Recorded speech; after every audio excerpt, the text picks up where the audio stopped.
Shalom. First and foremost, I want to give all praise and glory unto Yahweh by Shem Yahushai, by Shem Agakwadash.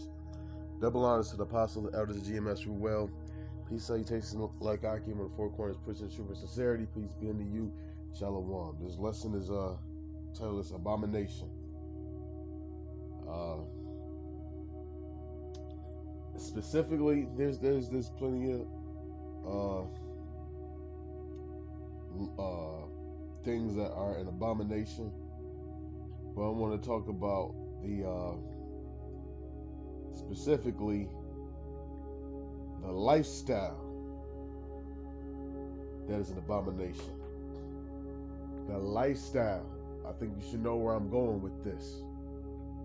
The one that has an agenda to it.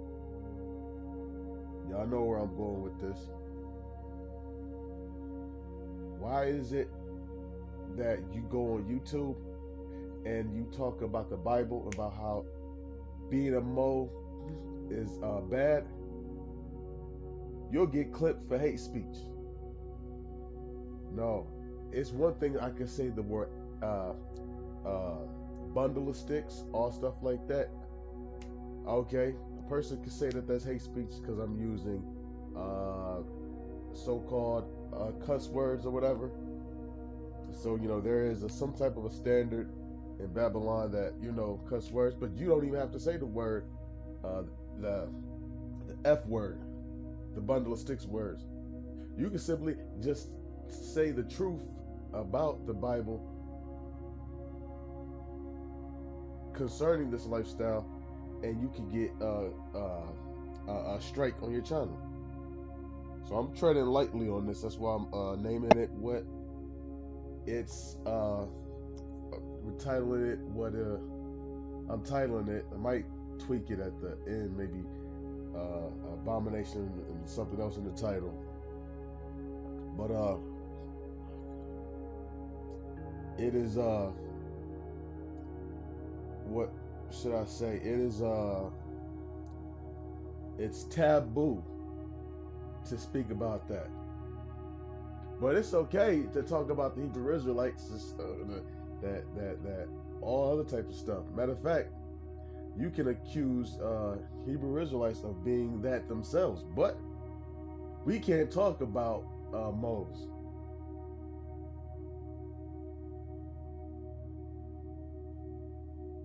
And it's an abomination. And let me get the definition of abomination. Something. Go to this blue letter Bible. And the Christian churches are despicable for not even teaching this.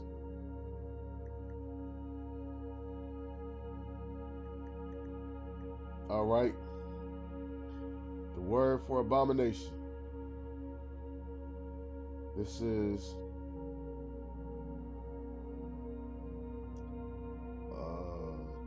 1 second.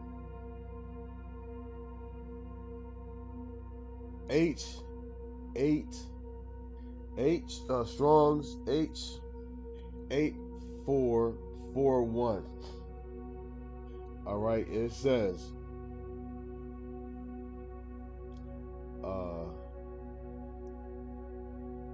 feminine active particle of H8581, properly something disgustingly, morally,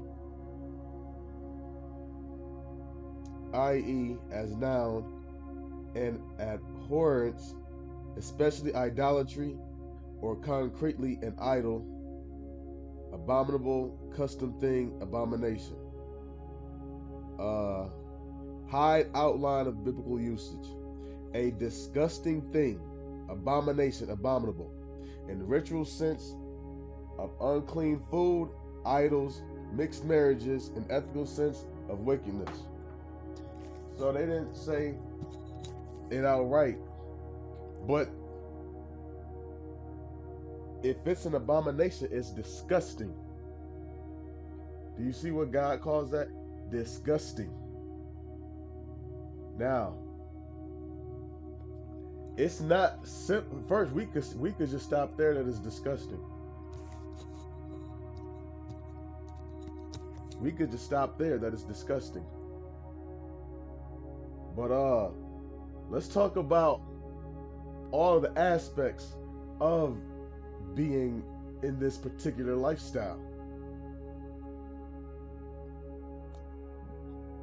Let's talk about how HIV and AIDS is associated with this lifestyle to the clip where 50% of moles, I believe men specifically, 50% of homosexual men have HIV or AIDS, one of the two, or it might be either one of the two, but 50%. So you see a gay couple, it's a high probability that one of those two have HIV or AIDS. But nobody wants to talk about that aspect, all the aspects of this. But don't they talk about Hebrew Israelites, how we're bad, but they talk about all the aspects of what we teach is wrong. But you don't want to talk about the aspects of homosexuality and how it's wrong. Well, the thing that it is wrong. So homosexuality is one of them. How sick and disgusting is it for a person to be suffering, and then all of a sudden you teaching that it's okay, or not deter them from this lifestyle? And lesbians aren't off the hook either. That's disgusting as well. Now it's more socially acceptable for women to engage in homosexuality. According to God, that's still an abomination. But why is it more socially acceptable? As a man, I'm going to be more likely to embrace a homosexual than a homosexual man. I'll even say that. At the end of the day, women in general just don't even follow the Bible. Forget being a Mo. They don't follow the Bible in general. So there'll be a woman that she'll end up, diking, licking some coochie, and then after a while she'll realize that, damn, this shit don't even work. I need to find a traditional relationship. And I'm not saying this to excuse or condone it, because like I say, it's just as disgusting. Only thing different is that you have a vagina and I still have sex with you. From my perspective, I don't give a damn about you smoking weed, being a homosexual yourself. If you're a woman, all I'm trying to do is have sex. If you're in the world, that's the only thing you're used for. And that's how I view them, because I view a lot of women like that as simply just sex objects. That's it. A lesbian woman is going to be viewed upon by me as nothing more than a sex object. That's all.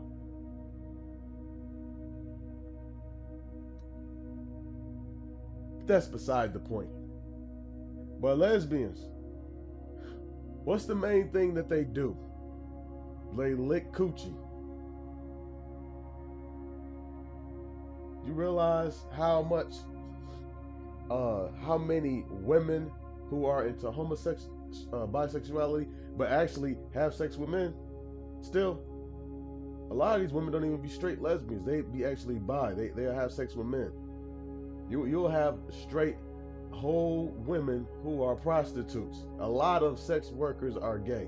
I don't know why that is. There's a lot of female sex workers that are gay. A lot of them.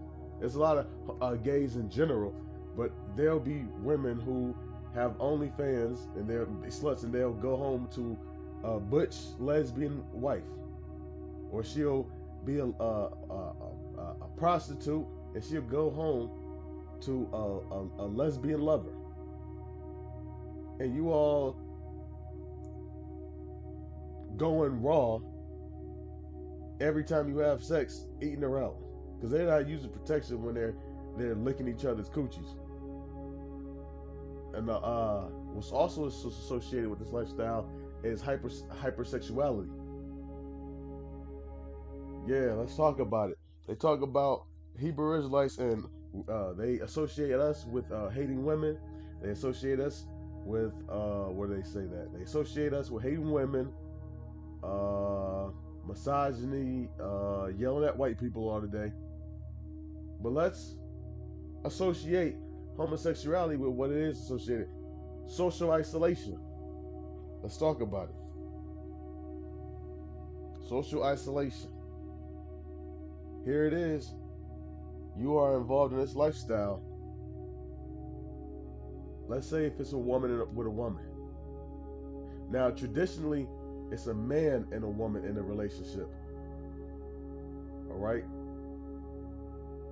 And with that man and that woman, you know, there's an expectation that a man, you know, shouldn't be having a whole bunch of female friends and going over her house and hanging out. And there's an expectation that a woman shouldn't be having a bunch of male friends going to her house and hanging out personally. That is the basically like the expectation. If you're a woman dating a woman, it only makes sense for you to have friends of your same gender. You know, man, if any friendship I have with a woman, mostly I want to sleep with her. And if not, there might be something of some type of connection or value where I might value the friendship, but that's extremely rare. It's extremely rare. But usually you're going to be friends with your same gender. So you got more in common. There's a social understanding too between the same gender. You know, they got like the girl code, and like, you know, there's bro codes. There's social understanding of things that you don't do. There's no code between a man and a woman to keep their friendships together, the things that we just don't do. You know, so most people are going to be friends within their gender. When you're gay, they still tend to have friends of the same gender, but now it creates insecurities. Here it is, a lesbian couple. She has her best friend from high school is a female. Now the other girl, she's jealous because she suspects that they might be having sex with each other or they're sleeping around. And lesbian, she's like, this is just my friend. But the lesbian's like, yeah, that's your friend, but you're gay. And y'all can be sleeping together. It's the same concept with a man dating a woman and a woman saying, this is my best friend. And your woman is hanging around and it's like, y'all can be sleeping together. Like, no, this is just my best friend. That's the same confusion over there. They have arguments about their friends. So they isolate themselves. I don't want you hanging around her, or they'll have beef with her, or they'll have beef with their friends, and they basically try to isolate the friends from the lesbian lovers will try to isolate each other's friends. Or if they do hang around and party, they got to be present. I got to make sure that you're not cheating on me. So who do you hang around with? So if you're a lesbian in a relationship, who do you hang around with without your partner thinking that you're cheating? You can't go hang out with your girlfriends, have a girls' night out while she's working because she gonna think you're cheating. So there's an isolation aspect of it. And heterosexual people are a true heterosexual person, a lot. First, there's the ones that know it's wrong, then there's those that tolerate it, and they know that it's wrong. Now, I'm still amongst that tolerating. I know that it's wrong because, I mean, you can't condemn a mode the way that you are supposed to be.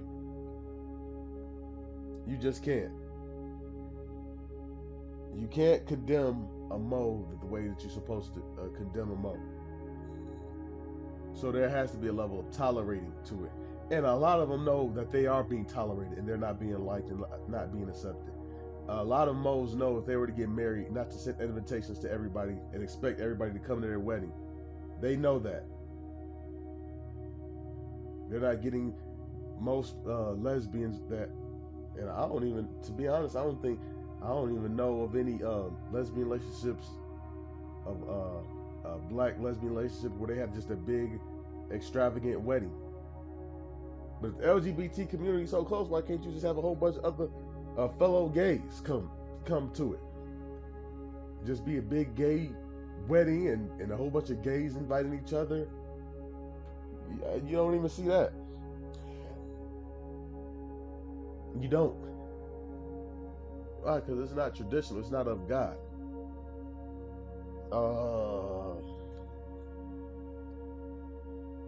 You have here we go. Got it. You have this gay agenda. And this gay agenda is to normalize it. And it's not normal, it's not okay. The Christian church teaches are heavily influenced by the 501c3 charters that they have. So they can't talk about certain things. Homosexuality has become political now, so they can't talk about it.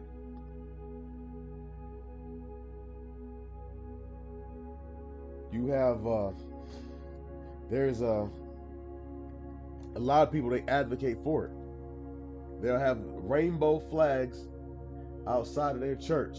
And why do they have rainbow flags outside of their church? Why? That's another aspect. Why do they have rainbow flags outside their church?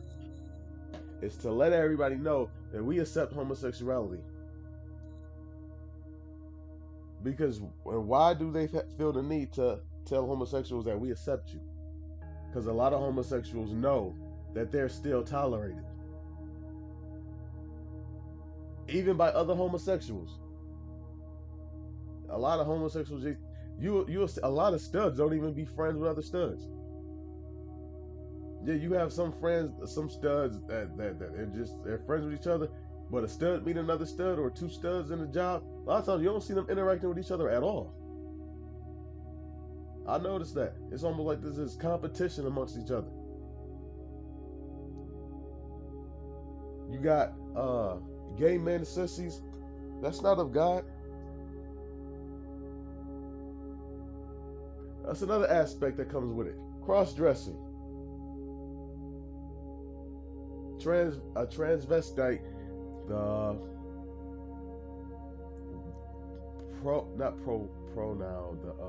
prefix trans means to change. Vestite, I believe, comes from German, but it comes from the word vestier, but I believe it has German roots. It means clothes. Vestier means like vesture. So it's to change clothes. It has nothing to do with gender, so I don't know why transvestite is always seen as a man wearing women clothes. A woman wearing man clothes is still a transvestite by definition of the word transvestite. A stud, that's a transvestite. So cross-dressing is associated with that.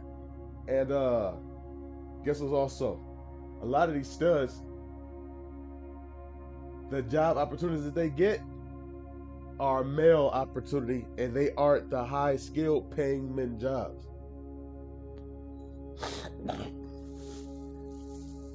They'll get jobs like stock boy. You'll see a stud dressing as a 18-year-old boy, sagging pants, Jordans on, with two braids in the back, with tattoos on their arm, stocking being a stock boy in the store.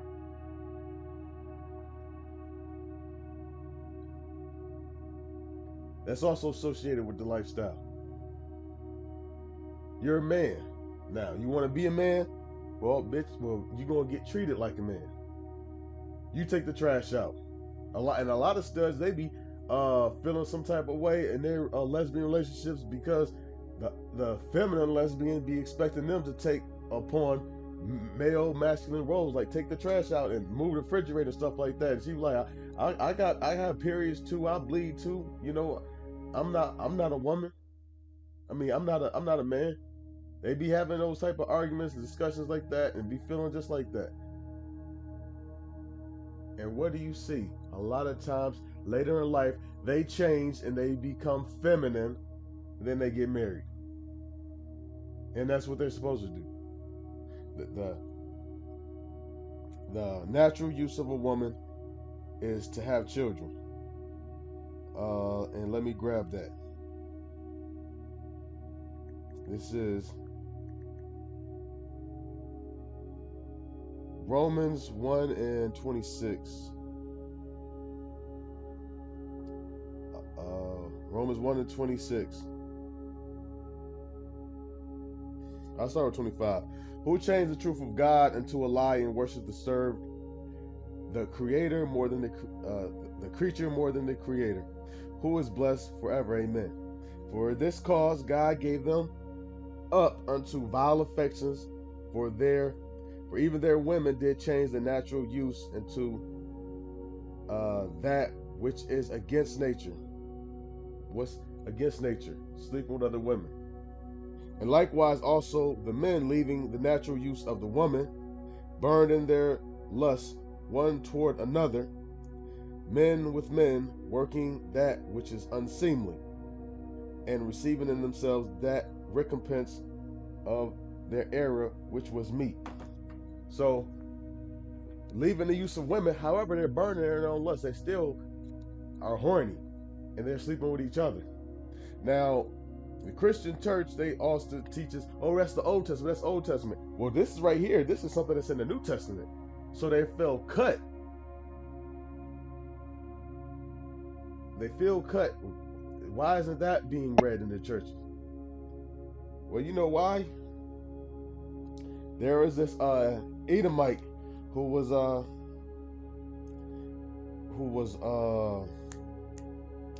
an advocate for gay rights. His name was John something Spoon or Sponge. I forget. I was just reading it. Here we go. John Shelby Spong, S-P-O-N-G. And in his book, he had wrote what's called Here I Stand. He had basically alleged that the Apostle Paul was a repressed, closeted homosexual man.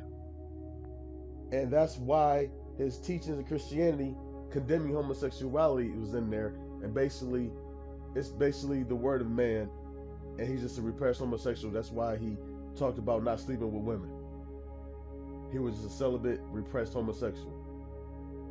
Now, despite there's no evidence of this, and the Bible doesn't allude to this, it doesn't stop them from making that assertion or assumption.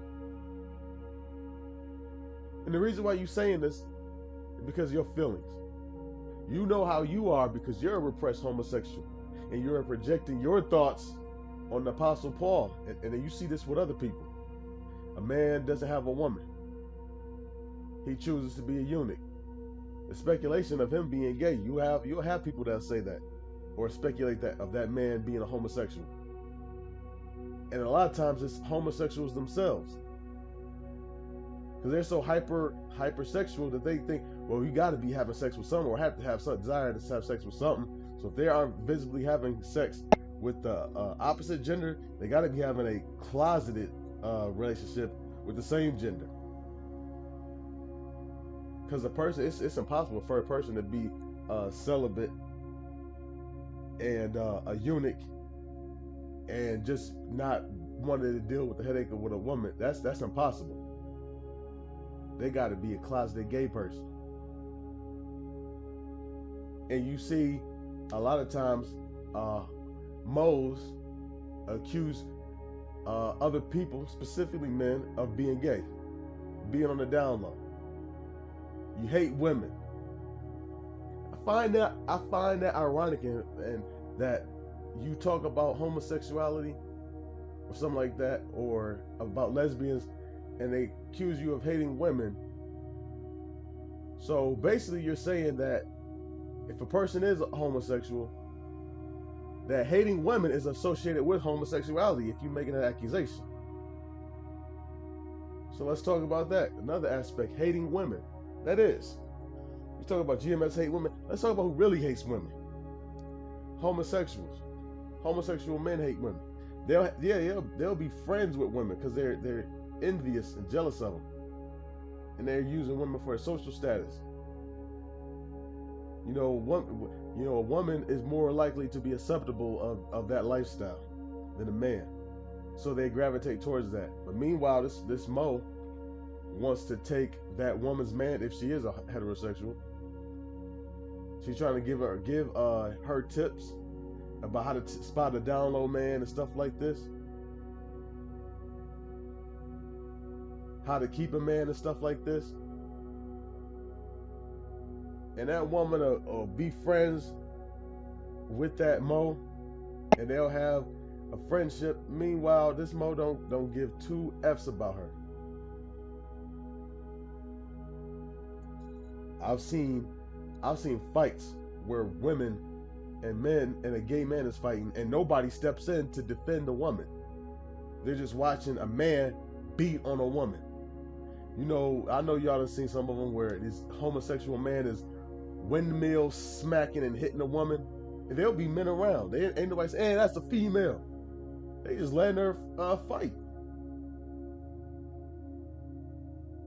And to be honest, I gotta say to myself, hey, a lot of women basically